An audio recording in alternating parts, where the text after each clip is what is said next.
Like, comment, share, and subscribe. Hit that notification bell in the upper right-hand corner. Follow me on all forms of social media. Check me out at thatdrummerguy.com and enjoy the following presentation.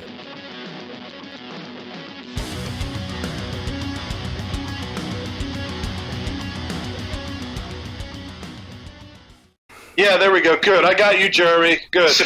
Siblings. Testing 1, 2, 3. Can you guys? Hello? I got you. Oh, well, awesome. Well, thank you to both of you for taking the time to be able to do this interview.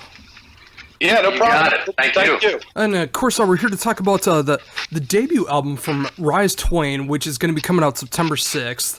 I've gotten the chance to be able to check out this album over the course of this month, and I just really love what you two have together musically. I mean, it feels like such a great connection that both of you have. You know, like no matter if it gets more rockin', whether it gets more ballady. I mean, it feels like great chemistry that's going on between both of you, and it's great to hear that from start to finish on this album. Wow. Hey, all right. Thanks, Josh. Thank you, dude. I like Brent. He's a good guy, you know.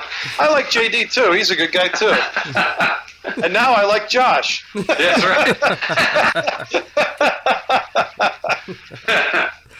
right. So, with that said, how did this whole album come to be? Go ahead, JD. Well, it started with Brent and I have known each other for over 12 years, and back on an old CD of an old band of mine that he produced, and we got along swimmingly. We were doing a lot of the final touches, and the rest of the band wasn't there. We were able just to really just have a lot of fun with the finished stage of that. And I was like, man, you know, I think we both felt at that point that it would be really great to one day work together. And over the years, we've both been in our own separate projects, and one day he asked me to be on a solo album of his, one of his many solo albums, and I was happy to oblige, and I was honored, and we did some work there, and then suddenly we just kept in touch after that, and I started sending him waves, and he would send me waves, and then slowly songs started coming together. We would get together once a week, and just in the studio and start really putting the songs together and bringing life to them. And we thought, hey, great, this might be a great EP. But before you knew it, we had 10 songs and a whole cookie jar full of parts, and we were like, hey, we got to draw a line here. We got to finish and figure out what we're going to do with this. And so we decided to stop at 10, or choose 10, I should say, and from there kind of see where it went. And the whole thing has been without pressure. There's been no onerous, hey, I wrote this song, it's going to go this way type of feelings. It's just been a really great open dialogue and just filled with, creative magic. And here we are today. I remember JD working with you on the Scenic Route thing, and a lot of the time, Josh, it was just he and I working on that project. It was a full band. There was a drummer, another guitar player, bass player, and I worked with all those guys. But JD and I we worked together a lot more than with the rest of the guys, and I just always made sort of a note that like he and I just hit it off. It was very easy because I was producing and engineering. I was involved in arranging the songs, and he and I just were immediately on the same path with things, and he was really open to ideas, as I am. And when you meet somebody like that, you always make sort of a note of it, because you find that you can work really well with them, because there's no boundaries and borders. It's just open creativity, and that's what drew me. One of the things that drew me to him was that those initial experiences in his band. And like JD just said, I mean, for my last solo album, I was just looking for some inspiration on a couple songs, and I just figured I'd give him a call and see if he wanted to add to it, and he did. He added to it and made the songs better, and it was just great. So that was the launch pad to just jump into sort of a year-long project to make this Twain album, and here we are. Yeah, and it's so great to hear that, too. I mean, whether you're working in other bands and projects or finally deciding to work together to release material, again, it's no matter what it is, it's great to see that musical chemistry is there, and it can create some fantastic music like it is on Twain. Yeah, thanks, dude. Do you play music? Josh, are you in a band? Do you play music or anything or not? I play drums. Oh, cool. So I should have guessed that by the drummer guy. But so do you So you work with people, and you probably noticed too, like that you can work with people better than some other people. You've noticed that, right? Oh, totally. Yeah, so it's the same thing. I mean, and I don't know if you're a songwriter or if you're just involved in writing quote-unquote drum parts or whatever, but I always, like, whatever level it is, I mean, especially with songwriting, because you're really in the weeds and you're really talking about all the elements of a song, whether it's rhythm, melody, harmony, lyrics, all that stuff. You really get to find out how a person's creativity is sort of hindered or set free in those moments. And Jeremy's just one of those guys, that it's just an open river. It's just, you just get into it and you let things happen. And that's why I like working with him. Amen, brother. Amen. Amen. So when all of this was coming together and you were deciding to make a release, whether it was going to be an EP or a full-on LP, where did the idea come from to name the band Rise Twain? Yeah, we knew we wanted something. JD, you want to handle this one? Yeah, Brent and I are both avid readers, and we both are wordsmiths in our own right. We like to write poetry and verse in our own way. What he's saying is we're nerds, Josh. We're just nerds. Yeah, bibliophiles. And so we, one of the things that we have a similarity in is sometimes the use of how you could take even sometimes two opposing words that have two different definitions or ones that are in contradiction. You put them together to make your own kind of meaning. Well, that would be an oxymoron when you do that. I guess right? so. Yes. And so, like jumbo shrimp would be an oxymoron. Yeah. But in this case, we have put together a big list and of just different ideas for titles for this, and the one that stuck out to us the most was Rise Twain, just because of the idea of rising, how Twain's means a measurement of depth, and it's just putting those two together. It builds a different picture from the words separately, and that's kind of how he and I are. We get together and we make music as different as we would separately, and it's become a whole new meaning, and it's really great. And I think that is one of the reasons why it jumped out to me, at least. I don't know, Brett, do you want to add on to that? No, I agree with you 100%. I would add that if somebody has that name sort of in the forefront of their mind as they're listening to the music, maybe that'll get connected to it, or maybe a meaning will sort of happen for them where the letters in those two words and the thing that they make together will all of a sudden represent that music. And that's something really cool when that happens. And that's one of the reasons that's chosen, is because you want there to be a singular sort of moniker to a memory synapse in your head for our music. And I thought we both thought that would be a good one for it. We want it to just mean whatever the music is, and just sort of have that. If you pick a name of something that means something to somebody already and then put it on, for a band or anything, artwork or whatever, it already carries a meaning, but this doesn't per se. So I think that's a cool thing. Oh, absolutely. And, it totally has a great feel when I'm listening to the album, and now knowing more of that backstory to it, I mean, it seems like it totally fits the personas of both of you. Thanks, dude. Thank you. It's great, yeah. Oh, absolutely.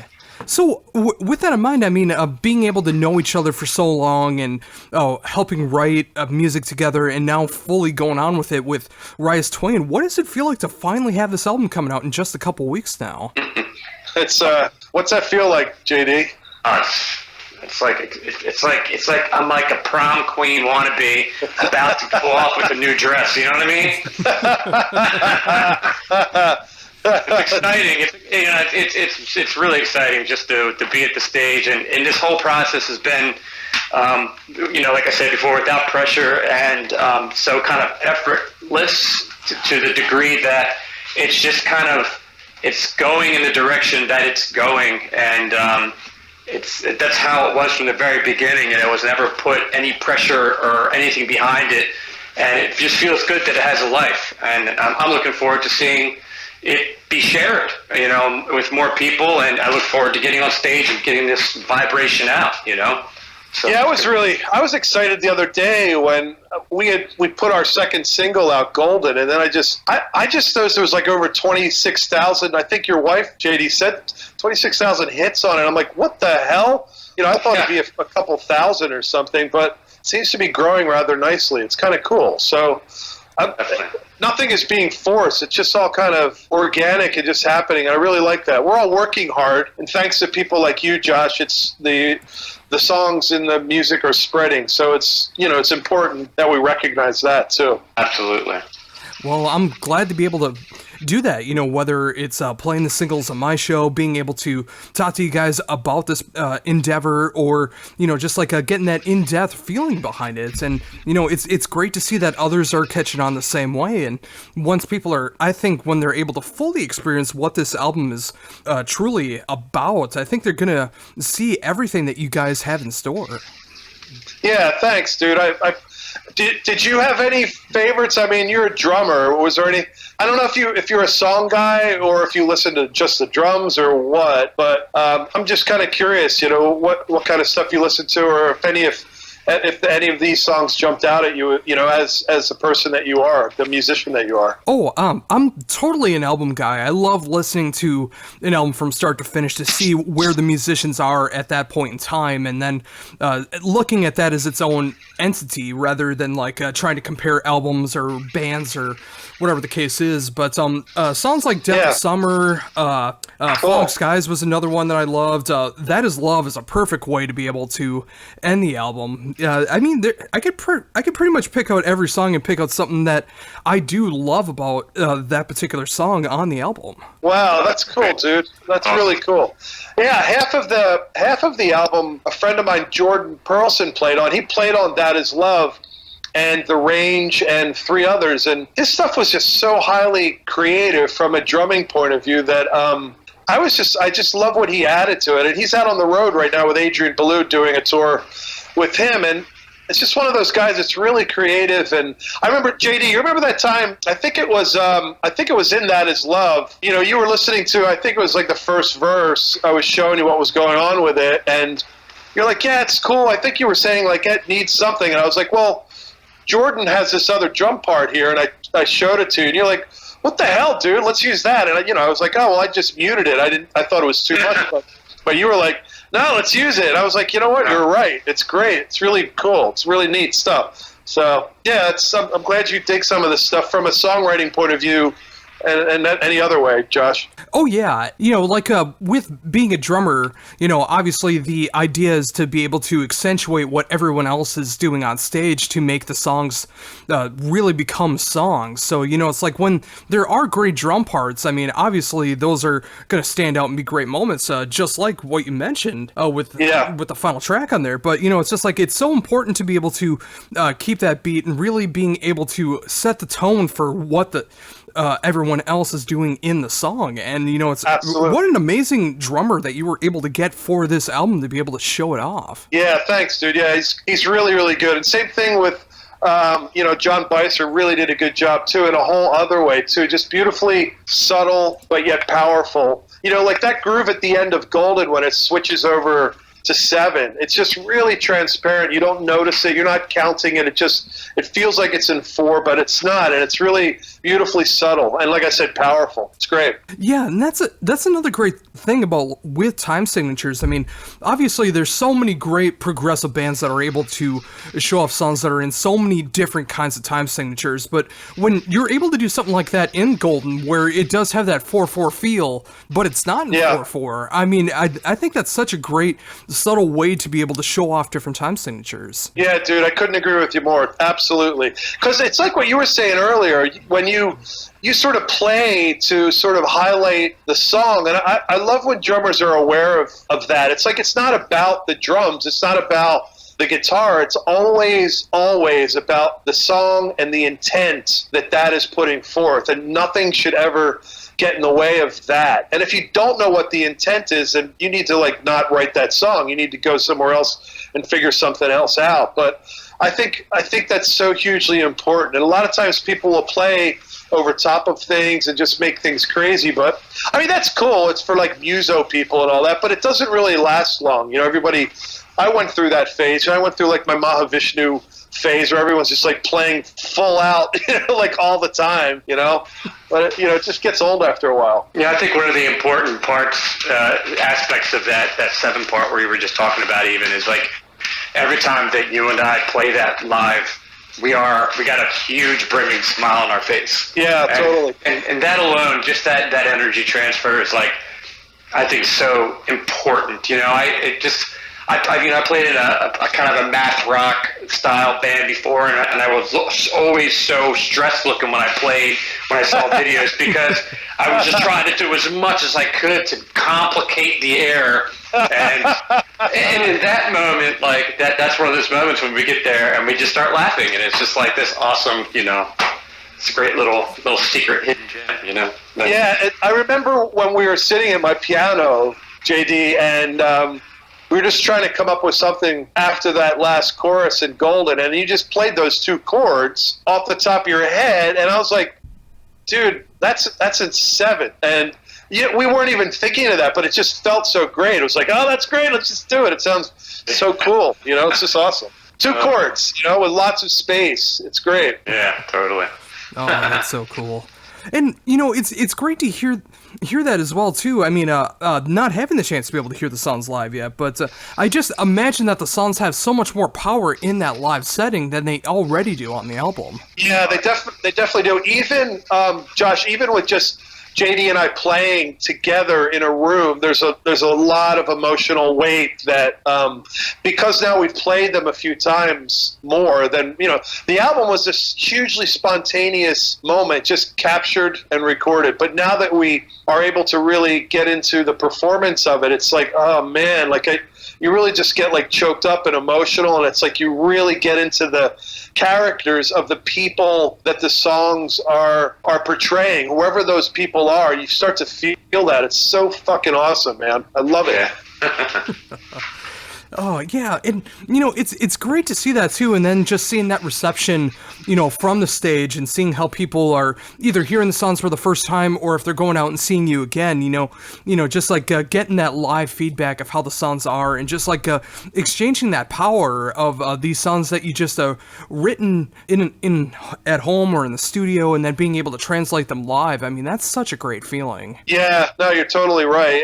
The thing that empowers that power is dynamics, and this album has lots of dynamics. So you can get people to really lean in on the quiet parts psychologically, and then you just fucking blow them away.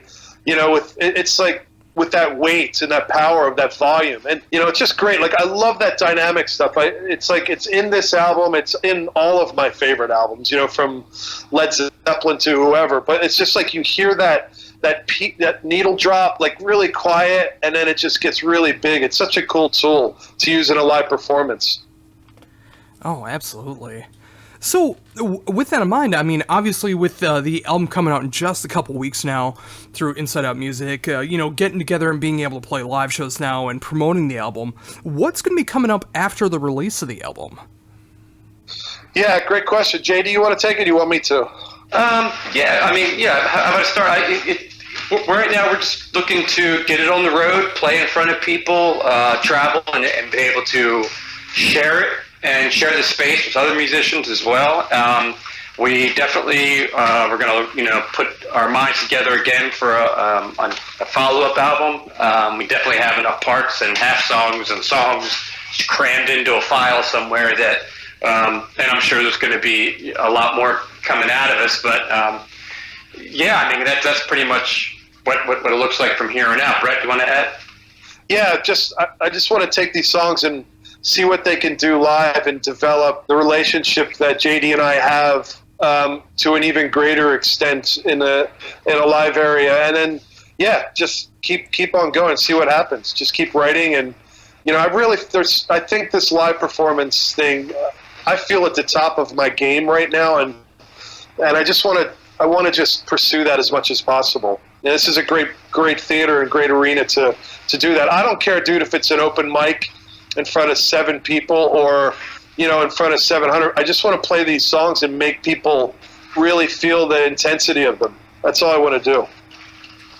Oh, Again, I mean, that's such a great thing to be able to hear that as well, too. I mean, the fact that there is so much more material that can be worked with for future releases, and, you know, focusing on the live shows, being able to go out there and play these songs live, and, you know, just continue on with that chemistry, being in the live setting, being in the songwriting setting, the recording setting. I mean, it feels like the chemistry between you two is just so great so far, and it's just going to be great to see where it's going to be going on with every future release. Thanks, brother. Appreciate it. Yeah. Thank you. Oh, no problem. And speaking of that, going back to this album, I absolutely love the album cover. I think it's just a really cool, quite haunting album cover to be able to use it. I mean, how did that come together to use something like that as the album cover? That's awesome. JD, you want to talk about it? Or you want me to? Yeah. Well, we basically. Well, go ahead, Brett. Well, we had a photo shoot that we went out on, and that was fun. That was a fun day. The idea was basically to hire a photographer who's one of my best friends and an assistant. We took a train into a cool little town in Pennsylvania, and we just relaxed and just walked around this town, and we took a lot of the photographer did, and one of those shots of many was JD and I walking down these steps, and the photographer Bill Schwartz, liked that one as an album cover, and so he took it.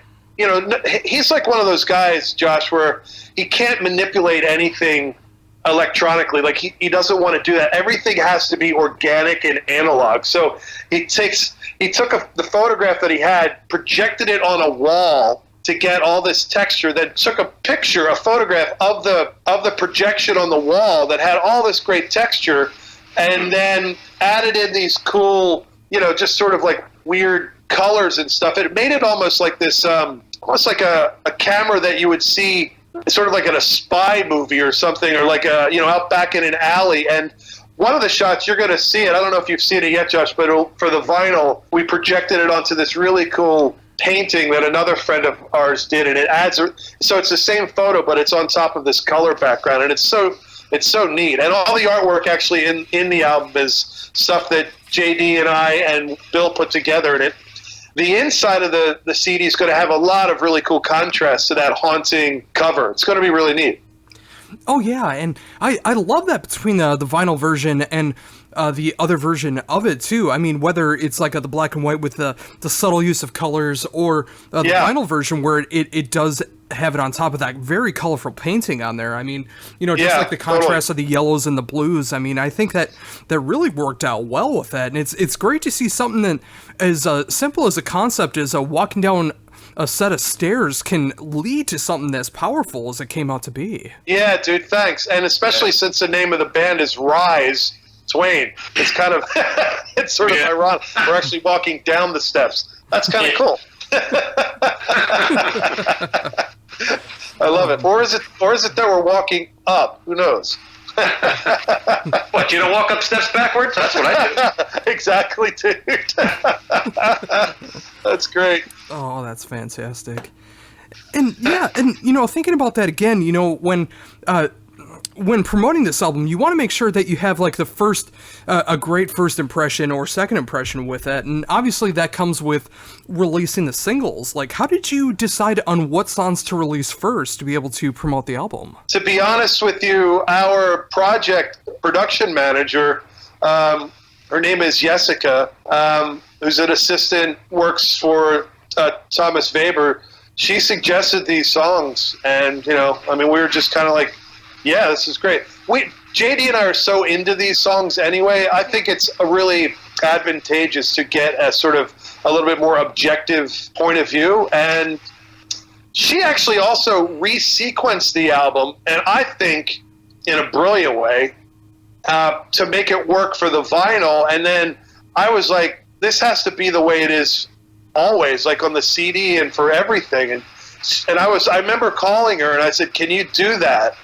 And she's like, yeah, I think we can do it. And she just made it that way. And to me, as soon as she did it, I called JD when she had sent this over. I was like, this has to be the track order. Like, it really jumped out to me more so than the other ways. Like, I think I Had a Way, JD Had a Way, and they were good. It's not that they suck, but like hers just came, it just jumped out, and I was like, this is the album order. So it just really worked out well. And then the singles, you know, she just was like, well, I was like, well, what do you like? Because she asked actually us first, you know, and I always would turn it around. I would just say, you know, what are your favorite songs? What would you do? And then she just starts listing all her favorite songs on the album, and then she's like, let me get back to you with the ones I think. And she shot us a message back, and I was like, sounds great, do it.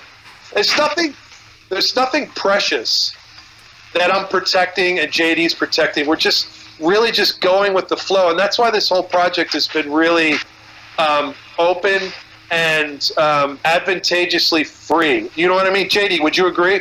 Yeah, I mean, we definitely, you know, with all the help of everyone from Inside Out, Sony, they've just been awesome, and we've just been gifted with just having that freedom and having the you know, all the recommendations, and we're you know, like you said, there's nothing precious that we're hiding away. There's no feelings of no, that's the way we want it. It's like, it really is. It's like in a life of its own, and it's kind of cool.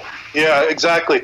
And the other thing, Josh, is I think these first three singles, Everspring, Golden, and now I think they want to put out Oh This Life, they really show, you know, a good variety of styles and dynamic range that we have within these songs. Would you agree?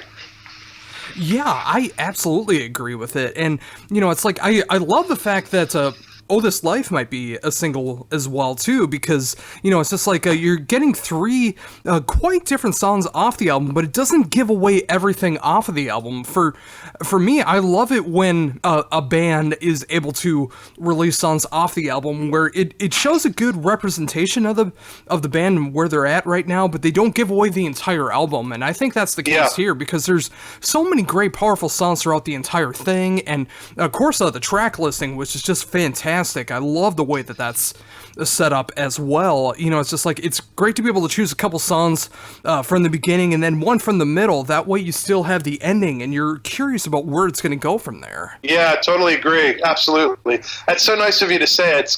It's nice to hear somebody say that. So thank you. That's great. Oh, not a problem. And I think with that, I think that's an amazing note to end on. And I want to thank you guys again so much for taking this time to be able to talk to me about everything going on in the world of Rise Twain right now, and of course the debut album coming out in just a couple weeks now, September 6th, through Inside Out Music. I love this album. I love the subtlety. I love the changes that happen onto this album that, you know, and I guess the biggest thing I would say about this album is that it does feel so natural.